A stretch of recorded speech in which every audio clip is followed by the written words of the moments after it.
Magandang umaga po sa inyong lahat, mga kapulis farmer. At welcome naman ulit dito sa ating YouTube channel.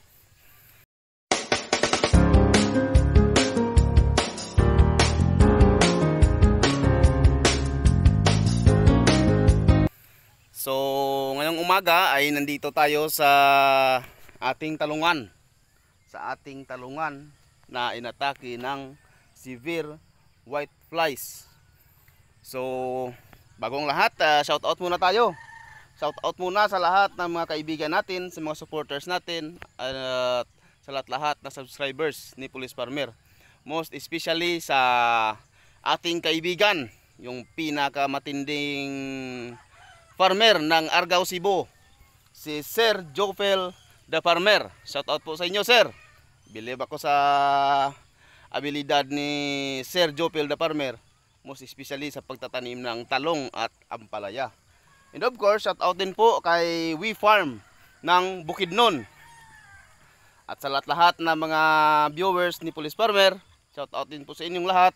Sa Excellent Farmers Association, sa lahat na members ng Excellent Farmers Association, shout out din po. And of course, shout out din sa ating kaibigan na si SB member Moni Navarra. Ma'am, shout out po sa inyo at good luck sa plano ninyong pagbablog. At kahit hindi tayo pinalad sa nakaraang eleksyon, bitir lang next time po at sisikapin natin na mananalo sa susunod na eleksyon. Kasi si SB member Moni Navarra, nagpapa-re-elect siya sa pagka-SB member, kaso lang hindi tayo pinalad. So okay. So ngayong mga umaga mga ka-farmers ay nandito tayo sa taniman ng ating talong. So yan, kung makita po ninyo sa likuran ko, andyan yung mga tauhan ko. At sila ay nag-i-spray ng foliar fertilizer. Nag-i-spray sila ng foliar fertilizer na ibinigay sa atin ni Sir Alan Aboyo na mula sa San Miguel Corporation, yung tinatawag nila na Farm Booster. So sa ngayon, yan lang po muna ang ina-apply namin dito kasi sa sobrang mahal ng abono ngayon at saka yung presyo ng talong ngayon ay napakamura. 20 pesos lang ang bintahan ngayon ng talong, kaya foliar lang muna ang ginagamit namin. Anyway, nakapag-apply naman po kami last week dito ng abono na 1620. Tsaka ang talong natin ay recovering na. Ayan, kung makita po ninyo, dami pa rin white flies. Pero yung talbos ng talong natin ay gumaganda na. Ayan o, bumabalik na sa dati ang talbos ng talong natin. So yan, ang kasamahan namin sa taas, si Kevin at saka si Buddy Gorse. Sila ang nag-i-spray ngayon. Overtime sila kasi linggo ngayon, dapat day off nila. Kaso lang, kahapon hindi nila natapos itong isprayhan ng foliar fertilizer. Kaya ngayong umaga, tuloy kami kasi mamayang hapon siguro uulan na naman. So blessed tayo kasi bawat halos araw-araw ay umuulan na dito sa amin, sa area namin. Kaya unti-unti nang nawawala ang mga white flies at ang talong natin ay recovering na. So sa ngayon, focus kami sa pagpaparecover ng aming talong.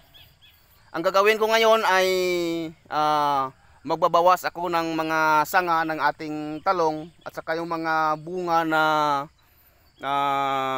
pangit at magulang ay ilalaglag natin. So okay, sasamahan nyo po si Pulis Farmer. Tapusin nyo lang po ang video ito at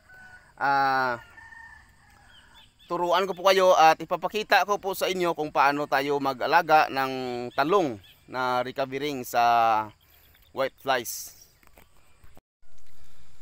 So yan ang tauhan natin sa taas. Yan sila. Gamit ang power sprayer ay nag-i-spray kami ng foliar fertilizer dito na Farm Booster. So yan mga ka-farmers, kung makita po ninyo ang talong natin, andito ako sa gitna. Halos walang bulaklak.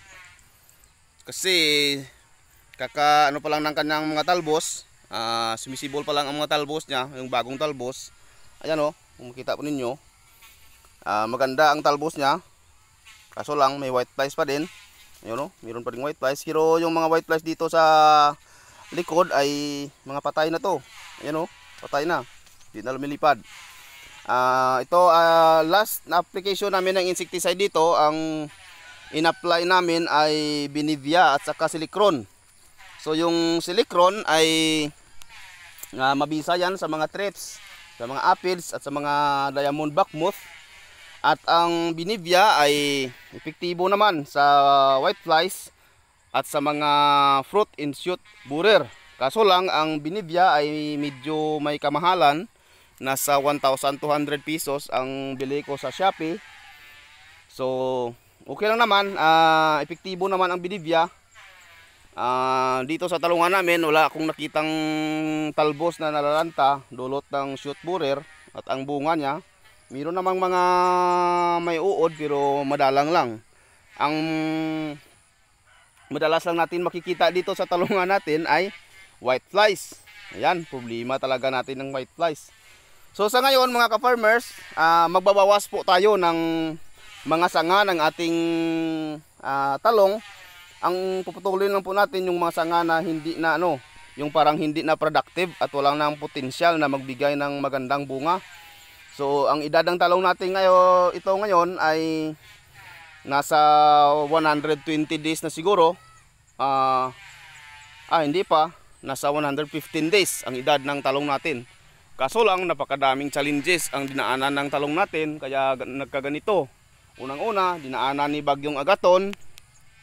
And then, after ni Bagyong Agaton, matindi ang init at pinasok tayo ng severe white flies.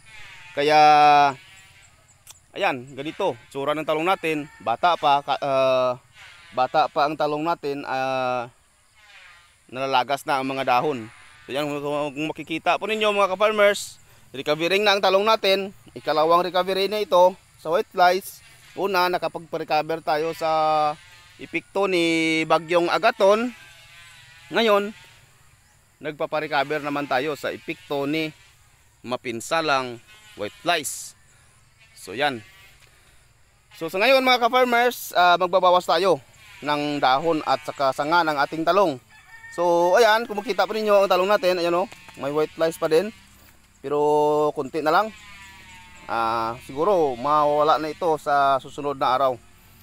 So ito mga sanga dito sa ilalim mga ka-farmers ay tatanggalin natin, ayan oh.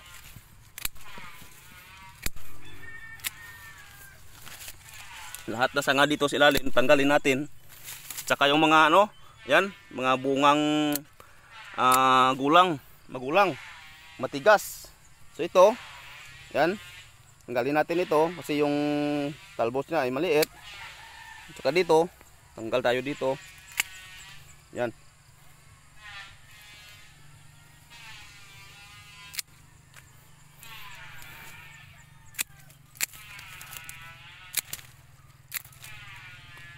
Yan mga ka-farmers, mabilis lang naman mag trim ng ating talong. So ito ang gamit natin, yung pruning shear. Yan.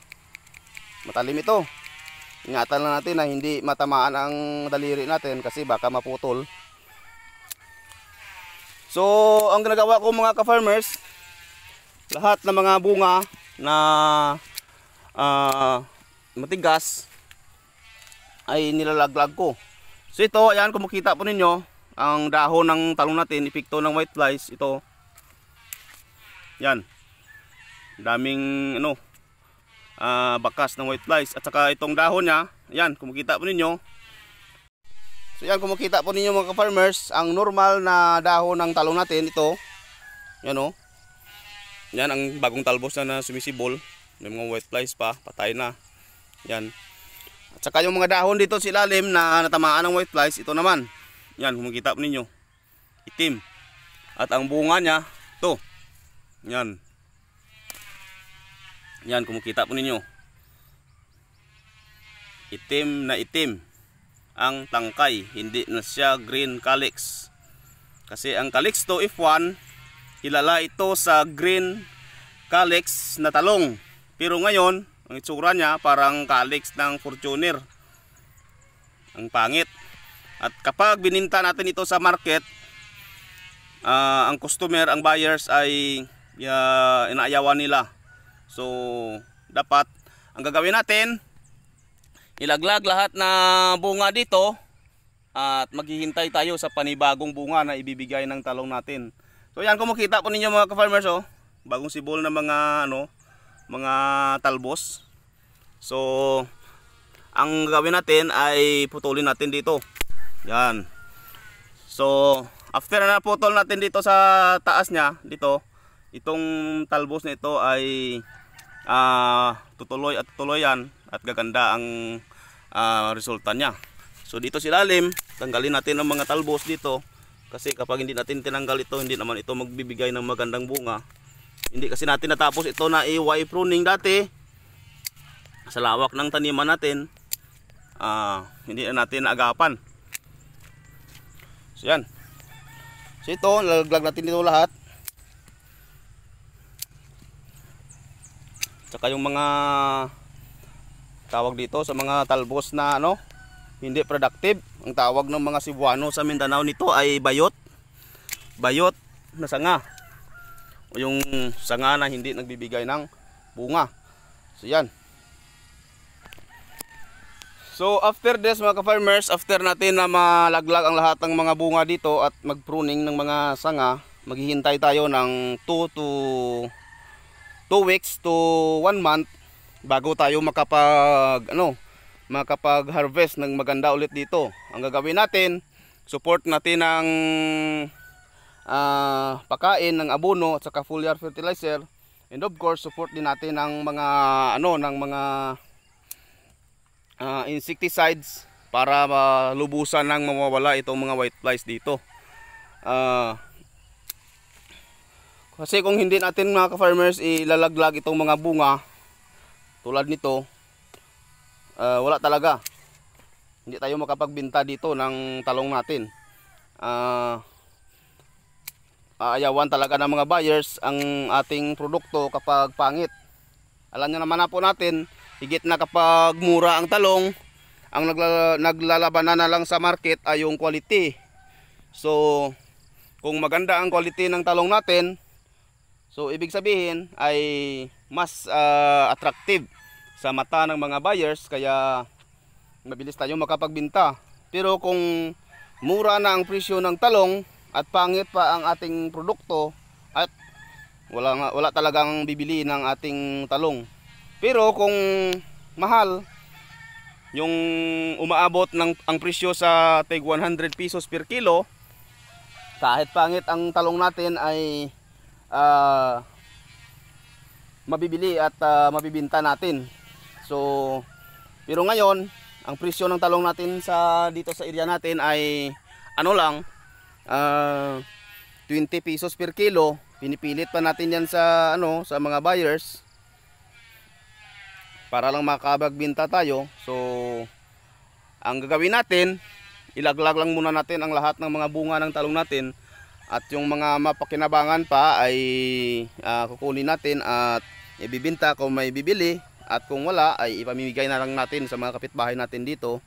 At saka yung mga yung mga matured, yung matigas at magulang na, ayan, tulad nito, tapon na lang natin ito. Tapon na lang natin ito dito. Yan, tulad dito. Tapon lang yan. Okay lang naman na dito lang ilalagay sa lupa. Hindi tayo matatakot kasi wala namang uod dyan.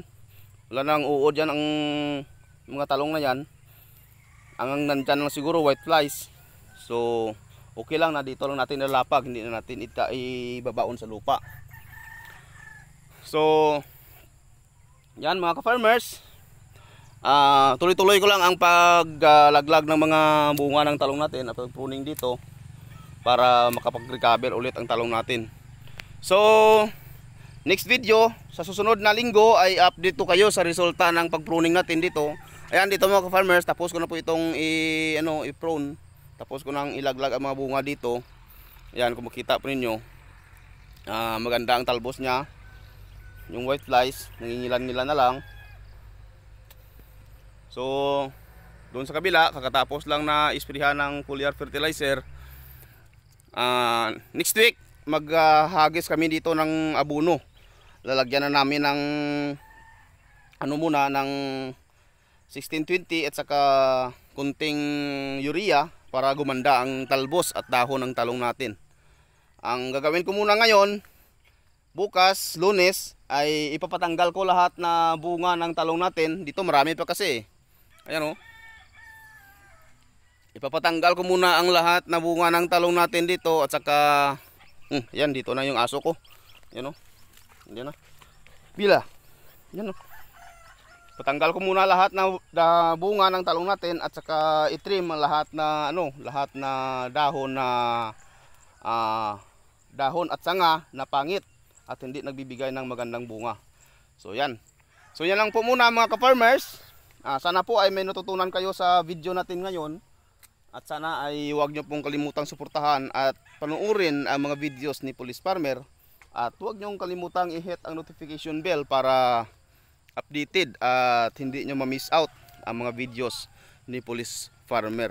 So sa muli, magandang umaga po sa inyong lahat.